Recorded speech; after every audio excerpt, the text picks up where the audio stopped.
you for making our lives better. My name is Bogumil Baranowski. I'm a founding partner of Sika's Associates in New York. We manage multi-generational family fortunes, hence my question.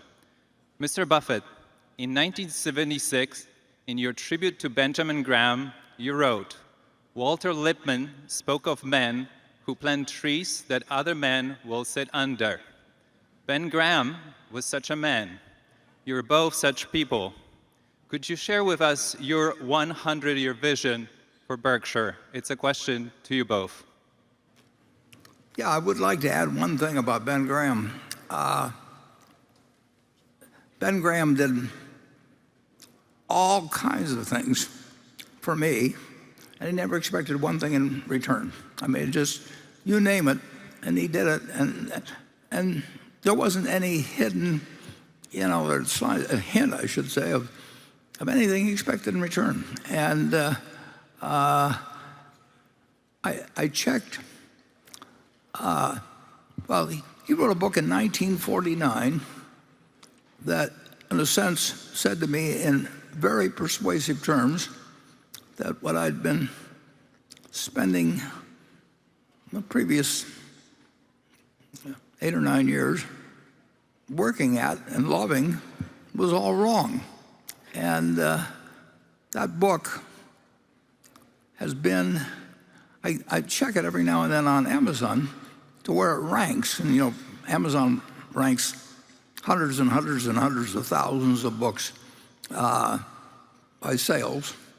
And Ben Graham's book has been up there like number 300 or 350 or something like that forever. And there isn't any book like it. I wrote HarperCollins a note the other day because they're bringing out another edition.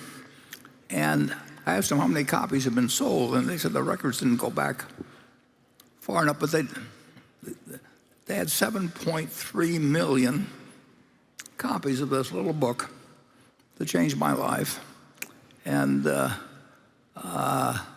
continues to outsell every investment book. Investment books come along, and they're number 400 or 1,000 or something for a while, and then all of a sudden they're numbered 25,000 or 200,000. And this book, in how many areas can you find any book that has had that sustained position? You go back and look at number 1 in 1950 or number 2 or number 3, and you look at it in 51 and 52, they don't continue. I mean, they just don't continue. Cookbooks, maybe 1 or 2 of them last for a while, but there is nothing. And this book lives on, and everybody keeps bringing out new books and saying a lot of other things, but they aren't saying anything that's as important as what he said in 1949 in this relatively thin little book. So our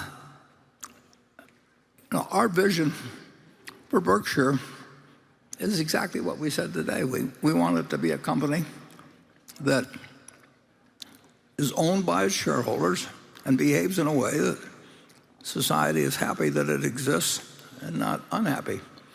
And we will have unlimited capital. We'll get lots of talent. And we've got a base that can't be beat. And there's no reason why it can't be perpetuated, just like Ben's book, and maybe be an example to other people. And if so, we'll be very happy. Charlie? Yeah, one of the really interesting things about Ben Graham, he was a really gifted teacher, a very honorable profession. And that is what has lasted. However, an interesting fact that he was sheepish about in his old age was that more than half of all the investment return that Ben Graham made in his whole life came from one stock, one growth stock, Geico, Berkshire's subsidiary. And at the time he operated, there were a lot of sort of lousy companies that were too cheap, and you could make a little money floating from one to another. But the big money he made was one growth stock. Buying one undervalued great company is a very good thing, as Berkshire has found out again and again and again. And Ben wrote a postscript to the 49 edition pointing out exactly that fact and acknowledging it, but also took some good lessons from it. He said that's the way life is, that you prepare and you don't lose everything along the way, and then something comes along. And Geico came along because a banker in Fort Worth that had financed Leo Davidson, and I think the banker got 3/4 of it, and I don't mean Leo Davidson, Leo Goodwin, who founded Geico, then called Government Employees Insurance Company, and you can figure out the acronym. And the deal almost fell apart. The deal was, as I remember, for maybe $1.5 million or something like $1.25 million.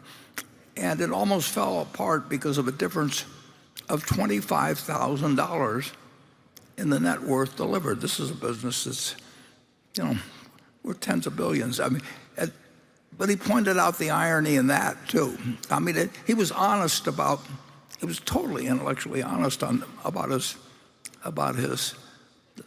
the failings, but also the strengths of his approach, and that to some extent, Charlie and I have seen that in our lives. I mean, that sort of the prepared mind, the willingness to act when you need to act, and the willingness to ignore it, every salesman in the world, and the imperative to ignore them, and it's one or two things that make the right decision. If you make the right decision on a spouse, I mean, you've won the game. And here's enormous important decision, and you got all the time. I mean, in the world, you got more time now than you used to have when I was a kid to make that decision. And I don't know whether a third or whatever percentage below that one. It is really interesting. The thing to do is just keep trying to think things through and not do too many stupid things, and sooner or later you have a Lollapalooza, as Charlie would say.